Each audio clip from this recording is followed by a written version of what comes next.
детскиот грип.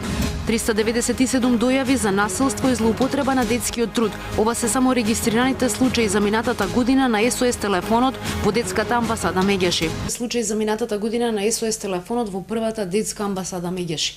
Децата најмногу страдаат од насилство дома. Без сигурност, со ќотек, психички и физички малтретирани, без родителска грижа и образование, оставени да питачат. Децата и понатаму молчат и трпат насилство. На СОС линијата во детската амбасада Меѓаши лани регистрирани се 397 случаи на злоупотреба, но децата тоа не го пријавуваат бидејќи се плашат. Загрозени биле 587 малолетници, 111 од нив се потенцијални жртви на трговија со деца и органи, секако последица на сиромаштијата. 106 деца биле изложени на семејно насилство, а за 18 постои сомнеж дека се сексуално злоупотребени од некој близок. Сите овие случаеви, 1/3 се поврзани со бракоразводна постапка, неутврдено навремено старателство, надмудрување на родителите околу старателството.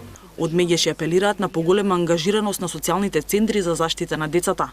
Ние имавме конкретен случај за семено насилство каде што родител дојде со своето 5-месечно дете овдека во 17 часот ниедна институција не работеше. Немавме каде да ги обратиме, немаше каде да се згрижат. За 20 години на СОС телефонот регистрирани се 19.000 случаи на насилство врз децата, но со помош на државата само 1% од нив се решени. Бројот на